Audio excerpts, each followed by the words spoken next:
Good morning, everyone. We'll begin momentarily on this historic day in our league's history. We'll start off with a couple of comments from Doug Elgin, our current commissioner, the ninth commissioner in our conference history.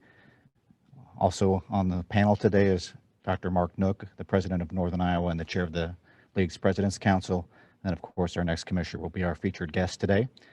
Following the remarks from our three panelists, we'll have a Q&A session. We ask that if you intend to ask a question, that you please rename yourself in the queue, and if needed, so we can recognize who you are when we call on you. At this time, we'd like to turn it over for Doug Elgin to make some opening remarks. Doug? Thank you, Mike, and good morning, everyone. Thank you for logging on to this virtual media webinar from our PBS partners here in St. Louis at the WKETC television. It certainly is fitting that we are naming the new commissioner during a week in which we will have multiple men's and women's basketball teams participating in the opening rounds of their respective NCAA tournaments. I want to take just a minute to go through the 33 years that I've been in the commissioner of the Missouri Valley. We certainly look back on those years and the achievements of our teams, of our programs, and certainly I want to just thank my dedicated and talented staff for what they have done.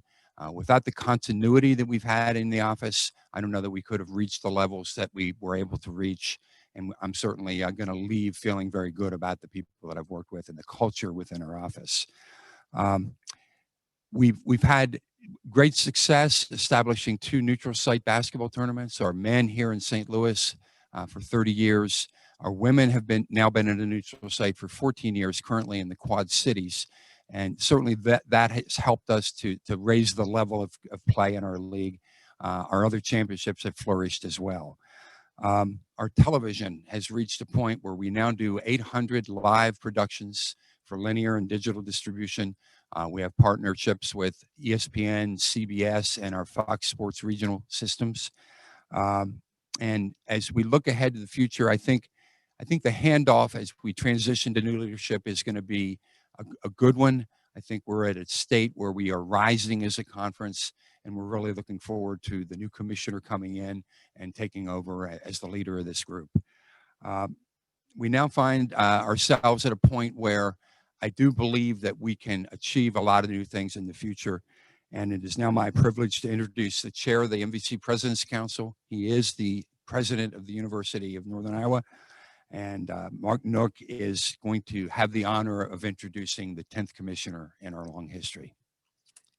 Thank you, Doug. It's a pleasure to be here today. And not only thank you for the welcome, but thank you for the 33 years. You have been the chief architect and master builder that laid the foundation for what is the Missouri Valley Conference. It is my pleasure to introduce our next chief architect and master builder, the 10th commissioner of the Missouri Valley, Jeff Jackson.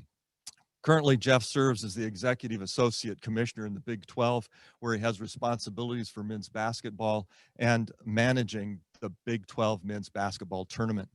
Before joining the Big 12, Jeff was at the Big South Conference. He also brings with him 30 years of basketball coaching experience at the college level, including head coaching stints at the University of New Hampshire and at Furman University. He was an assistant coach at Vanderbilt, Stanford, Southern California, Colorado State, St. Bonaventure, and Cornell. Jeff graduated from Cornell University, was a student athlete competing in football and basketball. It's a real pleasure and an honor on behalf of the student athletes, the coaches, the athletic directors, and other athletic professionals of the Valley to welcome our 10th commissioner for the Missouri Valley Conference, Jeff Jackson. Thank you, Dr. Nook. I really appreciate it. And we'd like to take the opportunity to thank the President's Council, Dr. Nook, for this opportunity. Also want to thank Commissioner Elgin, especially for shepherding us through this process over the last couple of weeks as we've come to this conclusion in terms of accepting this position. The Missouri Valley is one of the premier conferences in the country. I'm looking forward to following Doug and keeping up the good things that he's done. There's no question some of the things that have transpired in this league have been unrivaled, and Doug's had a lot to do with that. I'm looking forward to doing everything we can to enhance and improve the experiences of our student athletes. And I'm excited about the opportunity and looking forward to great things for the Missouri Valley. At this point, we're going to enter our Q&A session. And again, media on the call, please raise your hand if you have a question for the new commissioner, Jeff Jackson, or any of our panelists.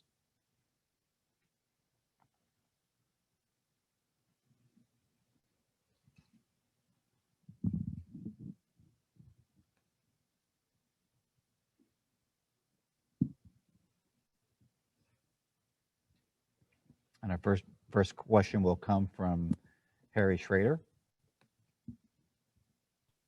Hey, good morning and welcome to the Valley, Mr. Jackson. We appreciate you joining our family. I wanted to ask a little bit just about the process. How did this begin? What was the first contact? How did you end up at this spot? Thanks, Harry. I appreciate it. You know, I got contacted by Daniel Parker's search firm. He asked if I would have an interest in the position. Obviously, I did. As we spoke about earlier, the Valley is one of the premier conferences in the country. The ability to, you know, just have a chance to be involved with a conference of this magnitude, especially in such a dynamic period of collegiate athletics, I think was just too much of an opportunity to ignore. And I think that was started a process.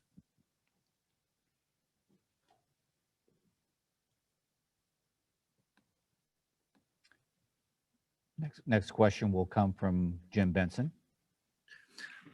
Jeff, could you talk about what do you see as the commissioner's main role in trying to advance, like Doug said, you know, getting multiple teams every year into the tournament? How does the commissioner kind of help out in that regard? Well, the Valley has a great story to be told. And I think it's important that every day in our office, whether it's for me or the people who work with us in the office, that we're consistently telling that story. Whether we're telling it to student athletes, whether we're telling it to other institutions, whether we're telling it in a promotional aspect, I think all those things are important in trying to move the needle and getting people to understand just how much of a unique experience the Valley can afford our student athletes.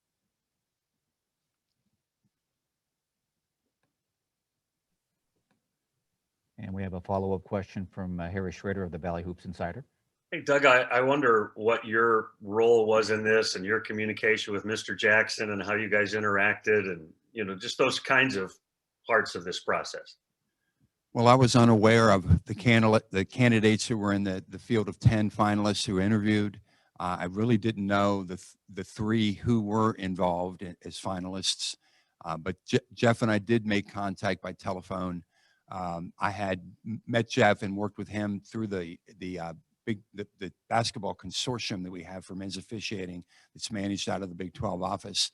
I was very impressed with him in the meetings that we had there.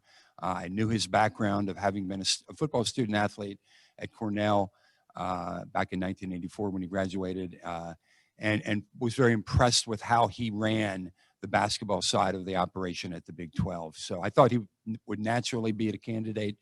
We did have further discussions once he was identified as the candidate. And I think I've gotten to know him a lot better over the last couple of weeks by telephone. And certainly I'm thrilled at what he brings to the Missouri Valley.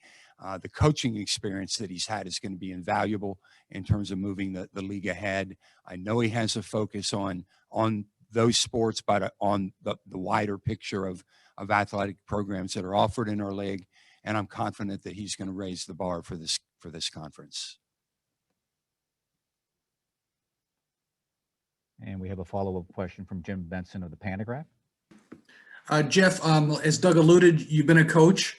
How does that help as your role as the conference commissioner? I think it helps a lot. It brings a little bit of a different experience. The fact that I've been on campus for such an extended period of time that I look at it a little bit from a coach's perspective. Now, I think there's been a nice merger in my experiences in that obviously we have the coaching aspect, but for the last several years, I've worked administratively, and I think the two reconcile nicely. It gives me an opportunity to steer conversations and provide answers that maybe some other administrators wouldn't look at in the same way. And I think during my brief tenure as an administrator, that's been a positive impact. And we'll go next to Stu Durando of the St. Louis Post-Dispatch. Hey, good morning. Scheduling is often an issue with men's basketball in this conference. What might are there further steps that can be taken to help teams with upgrading schedules, maybe your contacts and other conferences, things along those lines? I think those will help, you know, especially when you start talking about multi-team events, you know, where we have the tournaments that take place in the non-conference part of the slate. We have enough opportunity there to possibly get into some different type events that will give the type of opportunity for non-conference victories that I think a conference like the Valley would be seeking.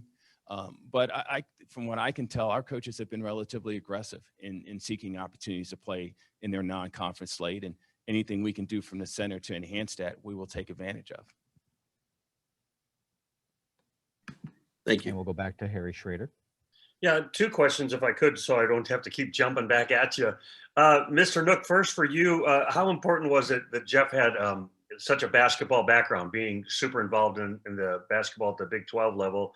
And then secondly, for any of you guys, the whole expansion question keeps coming up around schools and the President's Council and so forth. I wonder just where that process might be at. And Jeff, your thoughts about how the Valley may be expanding. Yeah, thanks very much. You know, with looking at Jeff's candidacy, I think all sort of the three pieces that really hit home, especially with me, but the other presidents and the chancellor, were his coaching background. It brings an understanding of basketball. It really, though, brings an understanding of the student athlete experience. He was a student athlete. He coaches these student athletes. He knows what they're going through. His interaction with the NCAA, the committees he served on, as well as his administrative work with the Big 12 were all really important. It helps us see that he's got a wide, real broad view of athletics at this level, and a real deep understanding of those levels as well. So all of those are really critical to us. Did you have a follow-up for me?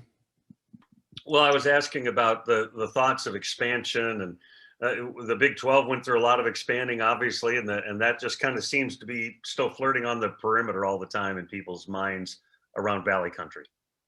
I think you're always thinking about it. I think that anytime you have an opportunity to improve what's going on within the walls of your conference, you want to be in a position to take advantage of it. I think the Valley is going to be a great opportunity for some institutions that are looking to better what they can do from a perspective of their conference athletics, whether it's basketball, or whether it's baseball, or whether it's volleyball. There's a host of sports in which the Valley can create a positive experience for a host of different institutions. It's something that's going to be on our mind. But again, we've got 10 great schools right now. I think it's important that we do everything we can to make sure those schools are having a great experience. But if the opportunity presents itself, we certainly want to be in a position to take advantage of it. Appreciate it. Thank you. And we did have a couple of media join late. Again, media, if you do have a question, please use your reactions button or raise your hand, actually, if you have a question for any of our three panelists.